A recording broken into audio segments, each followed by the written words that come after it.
अस्सलाम वालेकुम जी। आज हम बात करेंगे कंपाइलर्स और इंटरप्रेटर के बारे में। लास्ट वीडियो में हमने देखा था लो लेवल लैंग्वेज क्या होती है और हाई लेवल लैंग्वेज किसे कहते हैं। तो हमने ये देखा था कि लो लेवल लैंग्वेज जिसकी एग्जांपल असेंबली लैंग्वेज है, असेंबली लैंग्वेज के अंदर जो आप कोड लिखते हैं इस कोड को कन्वर्ट किया जाता है इंटू मशीन लैंग्वेज, और वो कंप्यूटर प्रोग्राम वो सॉफ्टवेयर जो इसकी कन्वर्जन करता है into machine language that is called assembler. Similarly, in high-level languages, we do have some interpreter और compilers जो क्या करते हैं, वो इन हाई लेवल लैंग्वेजेस के कोड को कन्वर्ट करते हैं इनटू मशीन कोड। मेरी इस एग्जांपल में मैंने सी प्लस प्लस का कंपाइलर लिया है जो क्या करता है, वो सी प्लस प्लस के कोड को रीड करेगा और उसका ऑब्जेक्ट कोड जनरेट करेगा। ऑब्जेक्ट कोड को आप मशीन कोड भी कह सकते हैं। मैं इसकी नेक्स्ट वीडियोस में डिटेल में जाऊंगा कि ऑब्जेक्ट कोड और मशीन कोड में थोड़ा सा क्या डिफरेंस होता है, लेकिन अभी आप इसे ये एज्यूम करें कि ये आपका मशीन कोड ही है। थोड़ा सा मैं बता दूं कि कंपाइलर काम कैसे करते हैं। जब एक आप किसी भी प्रोग्राम को लिखते हैं तो कंपाइलर्स उस प्रोग्राम को चेक करते हैं, क्योंकि एक लैंग्वेज, और मैंने लैंग्वेज में बताया था कि लैंग्वेज के अंदर आपके पास अल्फ़ाबेट्स होते हैं, आपके पास वोकैबुलरी होती है और आपके पास उसकी ग्रामर होती है, रूल्स होते हैं। तो हर कंपाइलर सबसे पहले ये चेक करता है कि जो इंस्ट्रक्शंस आपने अपने कोड में दी हैं, जो कोड आपने लिखा है, क्या वो कोड इस लैंग्वेज से बिलोंग करता भी है कि नहीं। जैसे इंग्लिश की बात करें तो इंग्लिश में उसकी अपनी की वोकैबुलरी है, उसका अपना एक वर्ड्स का सेट है। अगर आप उस वर्ड के सेट से बाहर जाएंगे तो वो इंग्लिश स्पीकर जो हैं, जो इंग्लिश जो नेटिव लोग हैं, वो उसको रिकॉग्नाइज नहीं करेंगे। तो अगर आप इसी तरह हर प्रोग्रामिंग लैंग्वेज के अंदर भी आपके पास एक सेट ऑफ वोकैबुलरी होती है, अगर आप उस वोकैबुलरी से बाहर जाएंगे तो वो वर्ड रिकॉग्नाइज नहीं होगा। अगर आपने किसी रूल को वायलेट किया, जैसे इंग्लिश में आप हर सेंटेंस के लास्ट पे फुल स्टॉप लगाते हैं, इसी तरह से आपको सी प्लस प्लस के अंदर भी कुछ रूल्स को फॉलो करना होता है। अगर आपने रूल्स को वायलेट किया तो कंपाइलर उन रूल्स को भी आइडेंटिफाई करेगा और यूजर को बताएगा। कंपाइलर के काम करने का तरीका ये होता है कि अगर आपके पास लेट्स से 10 इंस्ट्रक्शन का एक सॉफ्टवेयर एक प्रोग्राम है, तो 10 के 10 इंस्ट्रक्शन को वेरीफाई करेगा, क्या ये उस लैंग्वेज के रूल्स ग्रामर पे पूरे उतरती हैं कि नहीं उतरती। अगर कोई इंस्ट्रक्शन उस रूल पे पूरा नहीं उतरेगी तो कंपाइलर एक रेड फ्लैग रेज कर देगा, मीनिंग दैट कि वो एक एरर थ्रो करेगा। फॉर एग्जांपल, अगर आपके प्रोग्राम के अंदर उन 10 लाइंस के अंदर 3 या 4 जगह पे कुछ मिस्टेक्स हैं, तो पूरे प्रोग्राम को पढ़ने के बाद वो इन 3 या 4 लाइनों को वो आइडेंटिफाई कर देगा कि यहाँ यहाँ इस लाइन में प्रॉब्लम है। अगर उसमें प्रॉब्लम नहीं होगी फिर वो उसका ऑब्जेक्ट कोड जनरेट करेगा। कौन? सी प्लस का कंपाइलर उस प्रोग्राम को ऑब्जेक्ट कोड जनरेट कर देगा जो मशीन पर एग्जीक्यूट होगा। जो इंटरप्रेटर है उसका काम करने का स्टाइल थोड़ा डिफरेंट होता है। वो लाइन बाय लाइन चलता है, हर लाइन को लेता है, उसको मशीन को लैंग्वेज में कन्वर्ट करता है और एग्जीक्यूट कर देता है। तो हर इंस्ट्रक्शन को मशीन कोड में लाइन बाय लाइन वो कन्वर्ट करता है और एग्जीक्यूट कर देता है। अगले स्लाइड में इसको एक्सप्लेन करूंगा इन डिटेल्स। थोड़ी सी इसकी डेफिनेशन देख लें। कंपाइलर क्या होता है? A computer program which converts high level language code to machine code, जिसे ऑब्जेक्ट कोड भी कहते हैं और बाइट कोड भी कहते हैं। ऑब्जेक्ट कोड का मतलब ये है कि जो को वो कोड जो सी बनाती है, और जावा जो कोड जनरेट करती है उसको बाइट कोड कहा जाता है। इस पर भी नेक्स्ट स्लाइड में डिटेल में बात करता हूँ। लेकिन यहाँ पे याद रखने की बात यह है कि कंपाइलर्स क्या करते हैं, वो लैंग्वेज के कोड को, किसी भी लैंग्वेज के कोड को मशीन कोड में कन्वर्ट करते हैं। In some languages compiler creates intermediate code. अच्छा, कुछ यहाँ पे एक बहुत इंपॉर्टेंट बात है। जब आपने एक language C plus plus language को आपने लिया और सी प्लस प्लस लैंग्वेज के प्रोग्राम को आपने कन्वर्ट किया, वो कन्वर्ट करेगा मशीन लैंग्वेज के अंदर, राइट।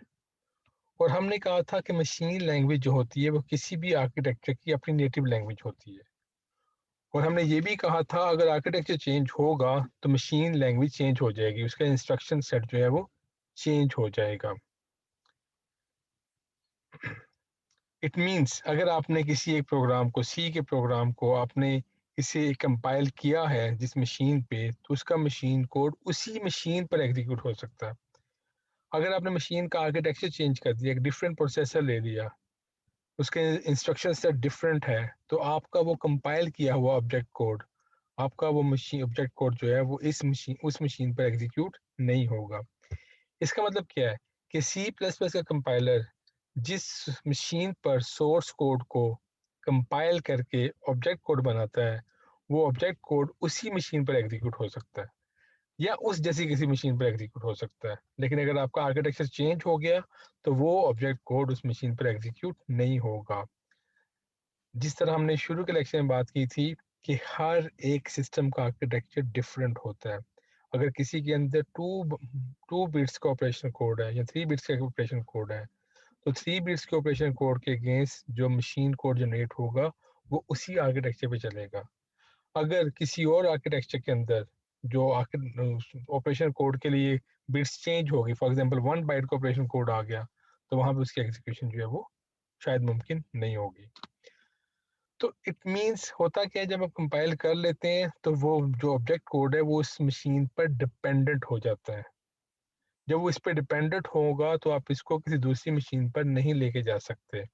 जब इसको आप दूसरी मशीन पे नहीं लेके जा सकते तो यहाँ पे आपके पास इशू आ गया पोर्टेबिलिटी का। आपका कोड दूसरी मशीन पर पोर्टेबल नहीं है। तो क्या करना पड़ता है, आपको कोड को उठाना पड़ता है। अगर आपका आर्किटेक्चर चेंज हो गया तो आपको अपने कोड को दोबारा से रिकम्पाइल करना पड़ता है ताकि वो उस मशीन पर या उस जैसी दूसरी मशीनों पर एग्जीक्यूट हो सके। अगर आप उन्हें उस कोड को रिकम्पाइल नहीं करेंगे तो वो कोड जो है वो दूसरी मशीन के ऊपर डिफरेंट आर्किटेक्चर पे एग्जीक्यूट नहीं करेगा। तो सी प्लस प्लस के कोड के अंदर पोर्टेबिलिटी का इशू है। इस पोर्टेबिलिटी के इशू को सॉल्व करने के लिए जावा लैंग्वेज मार्केट में आई और जावा लैंग्वेज ने कहा कि नहीं भाई, हमारा जावा लैंग्वेज के कंपाइलर से कंपाइल किया गया जो कोड है, जो मशीन कोड है, जो इसका जो ऑब्जेक्ट कोड या बाइट कोड है, वो किसी भी मशीन पर एग्जीक्यूट हो सकता है। तो जावा ने ऑब्जेक्ट कोड की जगह पे जो नई टर्म निकाली उसका नाम रखा बाइट कोड। तो जावा क्या करती है, एक स्टैंडर्ड लैंग्वेज के अंदर एक कोड बना देती है जो बाइट कोड होता है, जिसके अंदर मशीन की अंडरलाइन हार्डवेयर की इंफॉर्मेशन नहीं होती। तो उस कोड की एक डिक्रिप्टेड फॉर्म वो बना के वो आप उसे किसी दूसरी मशीन पर ले जाए। अब जब दूसरी मशीन पर लेके जाएंगे तो उसे उस मशीन पर एग्जीक्यूट किया जाएगा। वो एग्जीक्यूट कैसे किया जाएगा, let's move on to the next slide. तो जावा कोड कैसे एग्जीक्यूट होगा, उससे पहले मैं थोड़ा सा आपको बता दूं इंटरप्रेटर क्या होता है।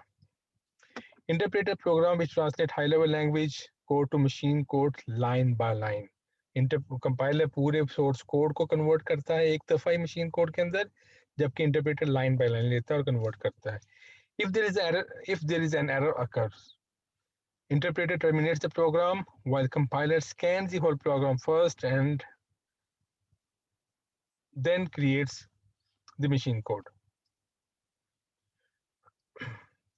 वो लैंग्वेजेस जो जो यूज करती हैं इंटरप्रेटर को, वो PHP, पाइथन, टर्बो बेसिक, इन सब के अंदर इंटरप्रेटर यूज होता है।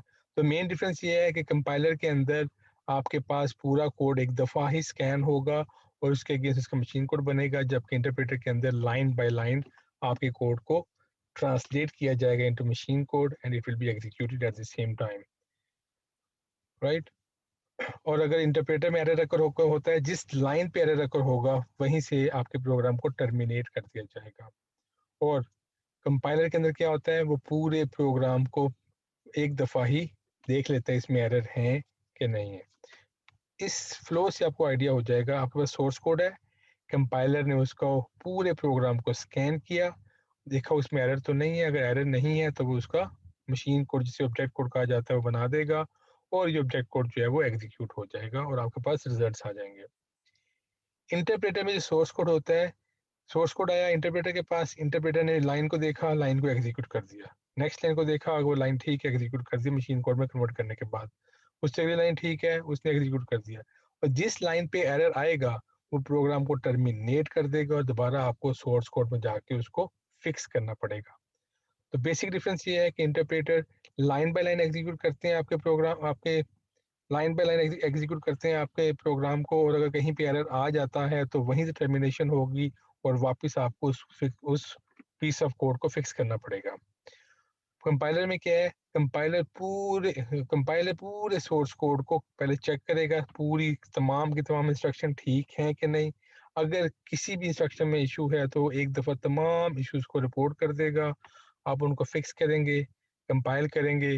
जब कंपाइल सक्सेसफुली होगा तो मशीन कोड बनेगा, इसे सी के कहते हैं, बाइट ऑब्जेक्ट कोड कहा जाता है।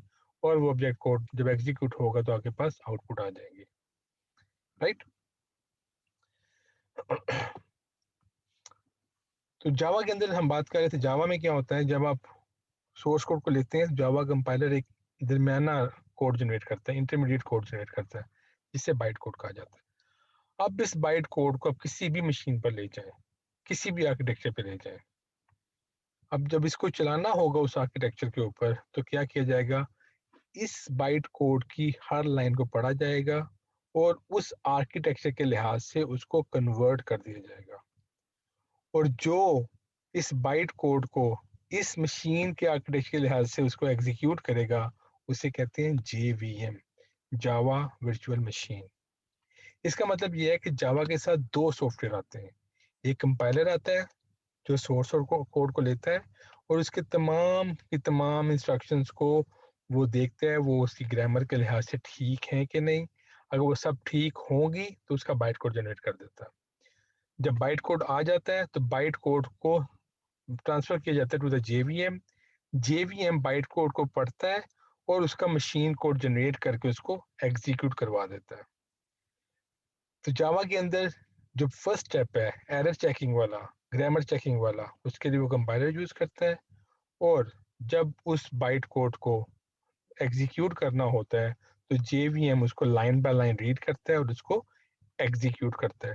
यहाँ वो लाइन बाय लाइन क्यों रीड करता है, यहाँ इंटरप्रेटर क्यों रखा गया, क्योंकि JVM को जो बाइट कोड मिल रहा है वो ऑलरेडी चेक हो चुका हुआ है कि उसके अंदर किसी तरह का कोई एरर नहीं है। क्योंकि बाइट कोड तभी जनरेट होगा जब आपका सोर्स कोड सक्सेसफुली कंपाइल हो जाएगा। सक्सेसफुली कंपाइल होने का मतलब क्या है, जब उसमें कोई एरर नहीं होगा। तो आप बाइट कोड के अंदर कोई एरर नहीं है, इसलिए JVM उस कोड को उठाएगा और उठा के उसको वन बाय वन एग्जीक्यूट करना शुरू कर देगा मशीन, उस स्पेसिफिक मशीन के ऊपर, उस स्पेसिफिक आर्किटेक्चर पर। तो जावा ने कंपाइलर को भी यूज कर लिया, इंटरप्रेटर को यूज कर लिया, और फायदा क्या हुआ कि आपको पोर्टेबिलिटी मिल गई। आप इस मशीन पे क्रिएट किए हुए बाइट कोड को किसी भी दूसरी मशीन पे ले जाए, वहां पे सिर्फ चेंज क्या होगा, JVM। हर आर्किटेक्चर के लिए अपना JVM होगा। तो उस JVM की इनपुट होगी बाइट कोड, वो बाइट कोड को लेगा और एग्जीक्यूट करके आउटपुट को जनरेट कर देगा। आई होप आपको समझ आ गई होगी। इसके साथ ही हम लोगों ने जो बेसिक प्रोग्रामिंग का के कॉन्सेप्ट है उनको कंप्लीट कर लिया। समरी देख लेते हैं हमने क्या सीखा। हमने देखा प्रोग्राम सेट ऑफ इंस्ट्रक्शन होता है और प्रोग्राम को लिखने के लिए आपको किसी लैंग्वेज की ज़रूरत होती है। और प्रोग्रामिंग एक प्रोसेस है जिसके थ्रू आप कंप्यूटर प्रोग्राम्स को लिखते हैं। और हर प्रोग्राम जो होता है उसका मशीन कोड में कन्वर्ट होना ज़रूरी है। अगर मशीन कोड में कन्वर्ट नहीं होगा तो एग्जीक्यूट नहीं होगा, चाहे वो स्टेप बाय स्टेप हो जैसे जावा के अंदर होता है, या वो सी के अंदर जैसे एक दफ़ा ही उसका ऑब्जेक्ट कोड बन जाता है। फिर कंपाइलर, इंटरप्रेटर, असेंबलर वो प्रोग्राम्स हैं जो सोर्स कोड को मशीन कोड में कन्वर्ट करते हैं। कंपाइलर क्या करता है, पूरे प्रोग्राम को मशीन लैंग्वेज में कन्वर्ट करता है और फिर उसे एग्जीक्यूट करता है as per the underline hardware. जबकि जो इंटरप्रेटर है वो प्रोग्राम को लाइन बाय लाइन ट्रांसलेट करते हैं और एग्जीक्यूट करते हैं। Low level languages are closer to system hardware while high level languages are closer to human language. ये हमने बात की थी कि लो लेवल लैंग्वेज क्योंकि हार्डवेयर के करीब होती हैं इसलिए लो लेवल लैंग्वेज कहा जाता है, और हाई लेवल लैंग्वेजेस जो हैं वो more to the human language होती हैं, इंग्लिश की ज़्यादा करीब है इसलिए उन्हें हाई लेवल लैंग्वेज कहा जाता है। राइट। आज के लिए इतना ही। इंशाल्लाह नेक्स्ट टाइम हम बात करेंगे प्रोग्रामिंग टाइप्स की, जिसमें स्ट्रक्चर और ऊप टाइप्स आएंगी, और फिर उसके बाद हम आईडी इंस्टॉल करेंगे C++ की, और हम चलेंगे अपने पहले सी की प्रोग्राम की तरफ। Thank you very much.